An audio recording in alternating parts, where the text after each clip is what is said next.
ರಾಘವೇಂದ್ರ ಗುರವೇ ನಮೋ ದಯಾಳವೇ ತಪಸ್ವಾಧ್ಯಾಯ ಕೃಷ್ಣಪೂಜಾರಥಂ ವಿಶ್ವೇಶವಿಶ್ರದಂ ವಂದೇ ಹರಿವಾಸಶ್ರವಣಂ ಶ್ರೀ ಗುರುಭ್ಯೋ ನಮಃ. ರಾಯರ ಪಟ್ಟಾಭಿಷೇಕ ಮೊನ್ನೆ ಮುಗಿದಿದೆ. ಮುಂದೆ ರಾಯರ ವರ್ಧಂತಿ ಬರ್ತಾ ಇದೆ. ಈ ಸಂದರ್ಭದಲ್ಲಿ ರಾಯರಿಗೆ ಪ್ರಿಯವಾದದ್ದನ್ನು ಮಾಡಿದರೆ ರಾಯರು ನಮ್ಮ ಮೇಲೆ ಅನುಗ್ರಹವನ್ನು ಮಾಡುತ್ತಾರೆ. ಗುರುಗಳ ಅನುಗ್ರಹ ಆದರೆ ಪರಮಾತ್ಮನ ಅನುಗ್ರಹ ಆಗುತ್ತೆ. ಗುರುಗಳು ಅಂದರೆ ಅವರು ನಮಗೆ ದಾರಿಯನ್ನು ತೋರುವರು. ಗುರುಗಳಿಲ್ಲದೇನೆ ಯಾವ ದಾರಿಯಲ್ಲಿ ಹೋಗಬೇಕು ಅಂತ ನಮಗೆ ತಿಳಿಯೋದು. ಅದರ ಮಾರ್ಗದರ್ಶನ ಮಾಡುವವರು ಗುರುಗಳು. ಅಂತಹ ಗುರುಗಳಲ್ಲಿ ರಾಯರು ಈ ಜಗತ್ತಿನಲ್ಲಿ ಎಲ್ಲ ಭಕ್ತರನ್ನು ಧಾರ್ಮಿಕ ಮಾರ್ಗದಲ್ಲಿ ಕರ್ಕೊಂಡು ಹೋಗುವಂತಹ ಗುರುಗಳಾಗಿ ಪ್ರಸಿದ್ಧರಾಗಿದ್ದಾರೆ ಅಂತ ಎಲ್ಲರಿಗೂ ಗೊತ್ತಿದೆ. ರಾಯರಿಗೆ ಪ್ರಿಯವಾದಂತಹ ಕೆಲಸ ನಾವು ಮಾಡಿದರೆ ರಾಯರ ಅನುಗ್ರಹ ಮಾಡ್ತಾರೆ. ರಾಯರಿಗೆ ಪ್ರಿಯವಾದದ್ದು ಯಾವುದು ಅಂತಂದರೆ ಅವರು ಪ್ರಾತಃಸಂಕಲ್ಪ ಗದ್ಯವನ್ನು ರಚನೆ ಮಾಡಿದ್ದಾರೆ. ಅಲ್ಲಿ ವಾಯುದೇವರಿಗೂ ಪರಮಾತ್ಮನಿಗೂ ಇಬ್ಬರಿಗೂ ಅನ್ವಯ ಆಗುವ ಕೆಲವೊಂದು ವಿಶೇಷಗಳನ್ನು ಹೇಳಿದ್ದಾರೆ. ಪರಮದಯಾಳು, ಕ್ಷಮಾ ಸಮುದ್ರ, ಭಕ್ತಾಪರಾಧ ಸಹಿಷ್ಣು. ಇದನ್ನೆಲ್ಲ ಯಾರ ಬಗ್ಗೆ ಹೇಳಿದ್ದು? ವಾಯುದೇವರು ಹಾಗೆ ಅವರ ಅಂತರ್ಯಾಮಿಯಾದ ವಾಯುದೇವರಲ್ಲಿರುವಂತಹ ಗುಣಗಳಿಗಿಂತಲೂ ಅನಂತ ಪಟ್ಟು ಹೆಚ್ಚಾದಂತಹ ಗುಣಗಳನ್ನು ಹೊಂದಿರುವಂತಹ ಪರಮಾತ್ಮನ ಬಗ್ಗೆ ಅವರು ಹೇಳಿದ್ದಾರೆ. ಅಂದ್ರೆ ಏನರ್ಥ? ವಾಯುದೇವರನ್ನು, ತದಂತರ್ಯಾಮಿಯಾದ ಪರಮಾತ್ಮನನ್ನು ಈ ರೀತಿಯಲ್ಲಿ ಉಪಾಸನೆ ಮಾಡಿ ನಾನು ಅನುಗ್ರಹ ಮಾಡ್ತೇನೆ. ರಾಯರಿಗೆ ತಮ್ಮ ಬಗ್ಗೆ ಹೇಳಿದರೆ ಅಷ್ಟು ಸಂತೋಷ ಆಗೋದಿಲ್ಲ. ಅವರ ಉಪಾಸ್ಯ ಮೂರ್ತಿಯಾಗಿರುವ ವಾಯುದೇವರು, ಅಂತರ್ಯಾಮಿಯಾದ ಪರಮಾತ್ಮ, ಅವನ ಬಗ್ಗೆ ನಾವೇನಾದರೂ ಚಿಂತನೆ ಮಾಡ್ತೇವೆ ಅಂತಂದ್ರೆ ರಾಯರಿಗೆ ಅತ್ಯಂತ ಸಂತೋಷವಾಗುತ್ತೆ. ಹಾಗೆ ನೀವೆಲ್ಲರೂ ಕೂಡ ಈ ಮಧ್ವ ವಿಜಯ ಸೇವಾ ಸಮಿತಿ ಅಂತ ಮಾಡಿಕೊಂಡು ಅಲ್ಲಲ್ಲಿ ಆಚಾರ್ಯರ ಚರಿತ್ರೆಯನ್ನು ಪಾರಾಯಣ ಮಾಡುವಂತಹ ಕಾರ್ಯಕ್ರಮವನ್ನು ಅನೇಕ ವರ್ಷಗಳಿಂದ ಮಾಡಿಕೊಂಡು ಬಂದಿದ್ದೀರಾ. ಅದರಿಂದ ಆ ರಾಯರಿಗೆ ಅತ್ಯಂತ ಪ್ರಿಯವಾದಂತಹ ಕೆಲಸವನ್ನು ಮಾಡುತ್ತಾ ಇದ್ದೀರಾ. ಜೊತೆಯಲ್ಲಿ ಮಧ್ವ ವಿಜಯ ಪಾರಾಯಣ ಮಾಡ್ತೇವೆ. ಮಧ್ವ ವಿಜಯದಲ್ಲಿ ನಾರಾಯಣ ಪಂಡಿತಾಚಾರ್ಯರು ಆಚಾರ್ಯರ ಅಭಿಪ್ರಾಯ ಏನು ಅನ್ನೋದನ್ನ ವರ್ಣನೆ ಮಾಡಬೇಕಾದ್ರೆ ಹೇಳಿದ್ದಾರೆ. ಬುಧೋಭಿಧಾನಂ ಶ್ರವಣಂ ಬುಧೇತರಃ ಧ್ರುವಂ ವಿದಧ್ಯ ವಿಮುಕ್ಷು ಆತ್ಮನಃ. ಯಾರು ತನ್ನ ಯೋಗಕ್ಷೇಮವನ್ನು ಬಯಸ್ತಾನೋ, ಯಾವಾಗಲೂ ಇಹದಲ್ಲಿ ಸಂತೋಷದಿಂದ ಇರಬೇಕು, ಪರದಲ್ಲಿ ಮೋಕ್ಷವನ್ನು ಪಡೆಯಬೇಕು ಎಂಬತಕ್ಕಂತಹ ಅಪೇಕ್ಷೆ ಇದೆಯೋ ಅಂತಹ ವ್ಯಕ್ತಿ ಮಾಡಬೇಕಾದದ್ದು ಎರಡರಲ್ಲಿ ಒಂದು ಹೇಳಿದ್ದಾರೆ. ಎರಡೂ ಮಾಡಬಹುದು ಅಥವಾ ಎರಡರಲ್ಲಿ ಒಂದಂತೂ ಮಾಡಲೇಬೇಕು. ಏನದು ಅಂದ್ರೆ ಬುಧ ಅಭಿಧಾನಂ ಶ್ರವಣಂ ಅಂತ. ಯಾರು ಜ್ಞಾನಿಯಾಗಿದ್ದಾನೋ ಅವನು ಇನ್ನೊಬ್ಬರಿಗೆ ತಿಳಿಸ್ಕೊಡ್ಬೇಕು. ಇನ್ನೊಬ್ಬರು ಹೇಳ್ತಾ ಇದ್ರೆ ಅದನ್ನು ಕೇಳಬೇಕು. ಇದು ಜ್ಞಾನಿಯಾದವನು ಮಾಡಬೇಕಾಗುತ್ತೆ. ನಾನು ಹೇಳ್ತೇನೆ, ನಾನು ಯಾಕೆ ಕೇಳೋದು ಅಂತ ಅದನ್ನ ಅವ್ರು ಯಾವತ್ತೂ ಬಿಡಬಾರದು.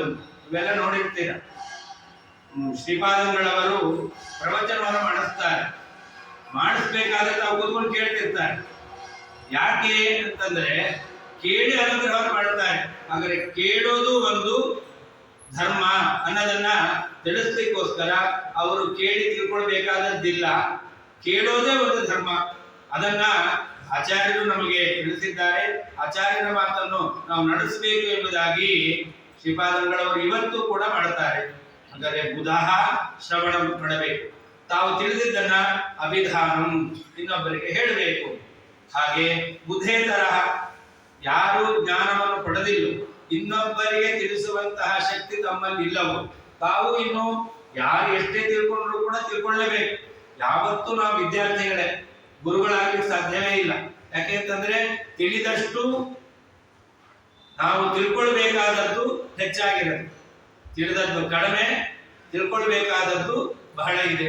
ಅದರಿಂದ ಯಾವತ್ತೂ ನಾವು ತಿಳ್ಕೊಳ್ಬೇಕಾದದ್ದೇ. ಆಗ ನಾವೇನ್ ಮಾಡಬೇಕು ಅಂತಂದ್ರೆ ಉದೇ ತರಹ ಶ್ರವಣಂ, ಯಾರು ತಿಳಿದಿಲ್ಲವೋ ಅವರು ಯಾವಾಗಲೂ ಶ್ರವಣ ಮಾಡಬೇಕು. ಹಾಗಾದ್ರೆ ಮಧ್ವ ವಿಜಯ ಪಾರಾಯಣ ಹೇಗೆ ಮಾಡುತ್ತೇವೋ ಅದರಂತೆ ಮಧ್ವ ವಿಜಯದಲ್ಲಿಯೇನೆ ಆಚಾರ್ಯರ ಆದೇಶ ಅಂತ ನಾರಾಯಣ ಪಂಡಿತಾಚಾರ್ಯ ತಿಳಿಸಿದ್ದಾರೆ. ಇದನ್ನು ಕೂಡ ಅದರ ಜೊತೆಯಲ್ಲಿ ನಾವು ಮಾಡಬೇಕು. ಅದನ್ನು ನೀವು ಇನ್ನೊಂದು ರೀತಿಯಲ್ಲಿ ಭಗವದ್ಗೀತೆಯ ಪಾರಾಯಣವನ್ನು ಕೂಡ ಮಾಡ್ತಾ ಇದ್ದೀರಾ. ಭಗವದ್ಗೀತೆಯ ಬಗ್ಗೆಯೂ ಕೂಡ ಶಾಸ್ತ್ರದಲ್ಲಿರುವಂತಹ ಮಾತು, ಶಾಸ್ತ್ರೇಶು ಭಾರತಂ ಸಾರಃ, ಎಲ್ಲ ಶಾಸ್ತ್ರಗಳಲ್ಲಿ ಶ್ರೀಮದ್ ಮಹಾಭಾರತ ಬಹಳ ಶ್ರೇಷ್ಠವಾದದ್ದು. ಭಾರತೇ ಗೀತಿಕಾವರ, ಮಹಾಭಾರತದಲ್ಲಿ ಅತ್ಯಂತ ಶ್ರೇಷ್ಠವಾದದ್ದು ಭಗವದ್ಗೀತೆ. ಆದ್ದರಿಂದ ಆ ಭಗವದ್ಗೀತೆ ಇದೆಯಲ್ಲ, ಅದರ ಬಗ್ಗೆ ಹೇಳಬೇಕಾದ್ರೆ ಅದನ್ನ ಜ್ಞೇಯಂ ಅಂತ ಹೇಳ್ತಾರೆ. ವಿಷ್ಣು ಸಹಸ್ರನಾಮಾಪಿ ಜ್ಞೇಯಂ ಪಾಠ್ಯಂಚ ತದ್ವಯಂ. ಆ ಭಗವದ್ಗೀತೆ ಮತ್ತು ವಿಷ್ಣು ಸಹಸ್ರನಾಮ, ವಿಷ್ಣು ಸಹಸ್ರನಾಮ ಪ್ರತಿ ದಿವಸ ಪಾರಾಯಣ ಮಾಡಬೇಕು. ಆಚಾರ್ಯರು ಮಧ್ವವಿಜಯದಲ್ಲಿ ಚರಿತ್ರೆ ಬರುತ್ತೆ, ಸಹಸ್ರನಾಮಕ್ಕೆ 100 ಅರ್ಥಗಳಿದೆ ಅಂತ. ವಿಷ್ಣು ಸಹಸ್ರನಾಮಾಪಿ ನಿರಂತರ ಶತಾರ್ಥಕಂ ಅಂತ ಶಾಸ್ತ್ರ ಹೇಳಿದೆ. ವಿಷ್ಣು ಸಹಸ್ರನಾಮಕ್ಕೆ ಒಂದೊಂದು ಪದಕ್ಕೂ ಕೂಡ ಅದು 100 ಅರ್ಥ ಇದೆ. ಹಾಗಾದ್ರೆ ಅಂತಹ ಅರ್ಥ ಆಚಾರ್ಯ ತಿಳಿಸಿಕೊಟ್ಟಿದ್ದಾರೆ. ಅದನ್ನು ನಮಗೆ ಮನನ ಮಾಡ್ಲಿಕ್ಕೆ ಆಗಲ್ಲ.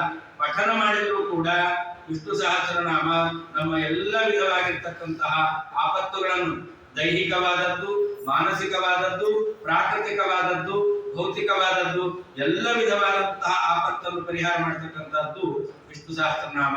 ಅದರಂತೆ ನಾವು ಪ್ರತಿ ದಿವಸ ಗೀತೆ ಅದನ್ನ ಪಾರಾಯಣ ಮಾಡಬೇಕು. ಜೊತೆಯಲ್ಲಿ ಅದರ ಸಂದೇಶ ಅದನ್ನು ನಾವು ಅರ್ಥ ಮಾಡಿಕೊಳ್ಬೇಕು.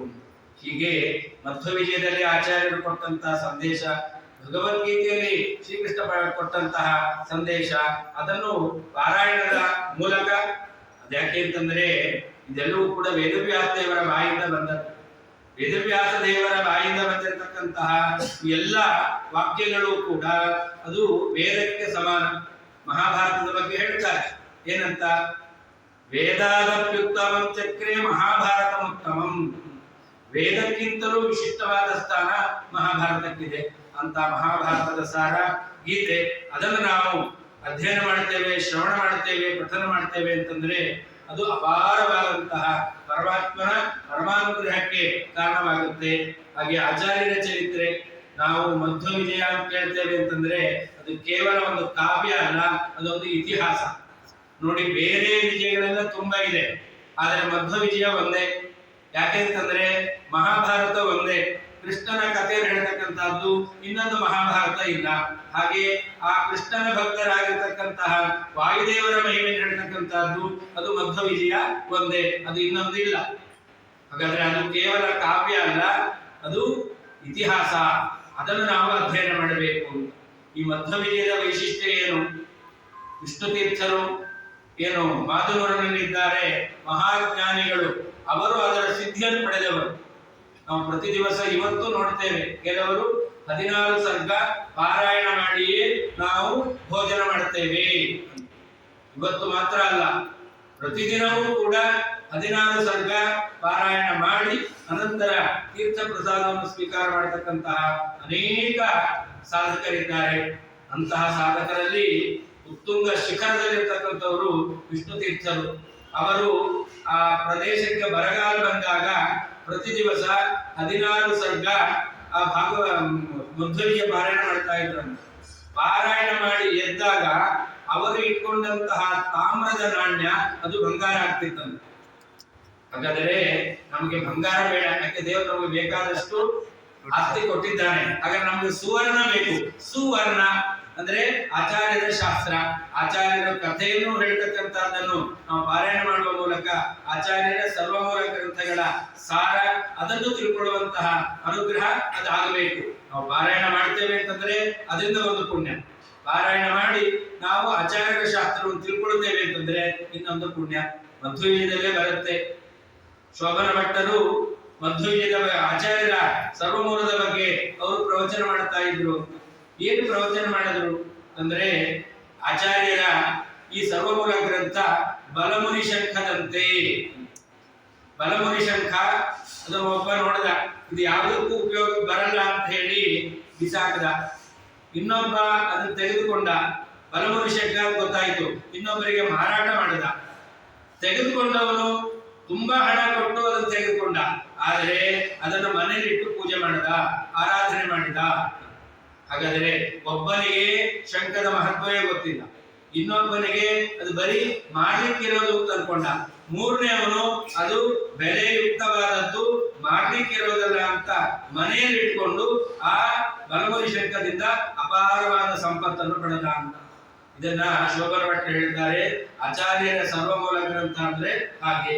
ಯಾಕೆಂದ್ರೆ ಮೇಲ್ನೋಟಕ್ಕೆ ಅದು ದುರ್ನಿರೂಪ ವಚನಂಚ ಪಂಡಿತೈಹಿ, ಆಚಾರ್ಯರ ವಾಕ್ಯಗಳು ಬಹಳ ಸಂಕ್ಷಿಪ್ತವಾದದ್ದು, ಏನ್ ಅರ್ಥ ಅಂತ ಗೊತ್ತಾಗಲ್ಲ, ಹಿಂದೆ ಮುಂದೆ ಅದು ನಮಗೆ ತಿಳಿದೇ ಬರಲ್ಲ, ಅದರಿಂದ ಯಾವುದಕ್ಕೂ ಉಪಯೋಗಕ್ಕೆ ಬರಲ್ಲ ಅಂತ ವಿದ್ಯಾರಣ್ಯರಂತಹ ಜ್ಞಾನಿಗಳು ಆಚಾರ್ಯರ ಪ್ರಮಾಣ ಲಕ್ಷಣ ಎಂತಹ ಕೃತಿಯನ್ನು ನೋಡಿ ಟೀಕಾಕೃತ್ಪಾದರ ಕೈಯಲ್ಲಿದ್ದಾಗ ಬಾಲವಾಕ್ಯೇನ ಕಿಮ್ಮೆ ಅಂತ ಅವ್ರು ಹೇಳಿದ್ರು. ಇಂತಹ ಮಕ್ಕಳು ಮಾತಾಡುವಂತಹ ಈ ವಾಕ್ಯಗಳು, ಈ ಗ್ರಂಥ, ಇದರಿಂದ ಏನು ಉಪಯೋಗ ಅಂತ.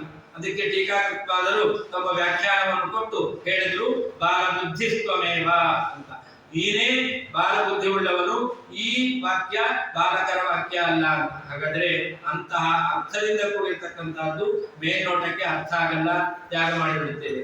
ಇನ್ ಕೆಲವರು ಆಚಾರ್ಯರ ಗ್ರಂಥವನ್ನು ಉಪಯೋಗ ಮಾಡಿಕೊಳ್ತಾರೆ ಜೀವನಕ್ಕೆ ಅಂತ, ಅದು ಹಣ ಬಂತು ಅಂತ. ಅದು ಅಲ್ಲ, ಅದು ಮೋಕ್ಷಕ್ಕೆ ಇರತಕ್ಕಂತಹ, ನಾವು ಪ್ರತಿ ದಿವಸ ಆಚಾರ್ಯರ ಗ್ರಂಥವನ್ನು ಪ್ರತಿ ದಿವಸ ಒಂದು ಅವಲೋಕನ, ಎರಡು, ಒಂದು ಕಣ್ಣಿಂದ ನೋಡೋದು, ಇನ್ನೊಂದು ಪುಸ್ತಕ ತೆಗೆದು ನೋಡೋದು. ನಮ್ಮಲ್ಲಿ ಸರ್ವಮೂಲ ಗ್ರಂಥ ಮನೆಯಲ್ಲಿ ಇಟ್ಟಿರ್ತೇವೆ, ವರ್ಷಕ್ಕೊಂದು ಬಾರಿ ತೆಗಿತೇವೆ. ಯಾವಾಗ? ಸರಸ್ವತಿ ಪೂಜೆಗೆ. ಹಾಗಾಗಬಾರದು.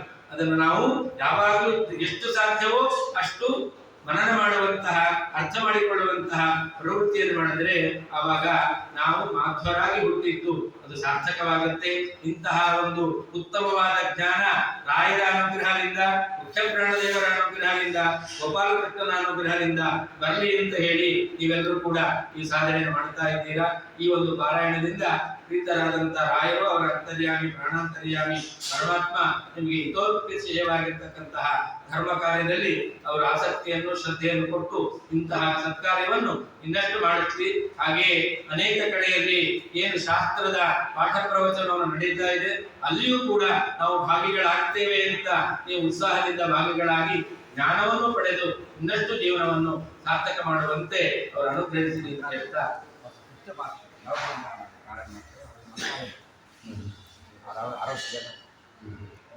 ಮುಂದೆ ನವವೃಂದಾವನ ಮಂತ್ರಾಲಯದಲ್ಲಿ ಪಾರಾಯಣ ಕಾರ್ಯಕ್ರಮ, ಆ ಕಾರ್ಯಕ್ರಮದಲ್ಲಿಯೂ ಕೂಡ ಭಾಗವಹಿಸಿ ಮಹನೀಯರ ಸನ್ನಿಧಾನದಲ್ಲಿ ಇನ್ನಷ್ಟು ನಮ್ಮ ಆ ಪುಣ್ಯವನ್ನು ವೃದ್ಧಿ ಮಾಡಿಕೊಳ್ಳಿಕ್ಕೆ ಅವಕಾಶ ಇದೆ ಅಂತ ಹೇಳ್ತಾ ಇದ್ದಾರೆ.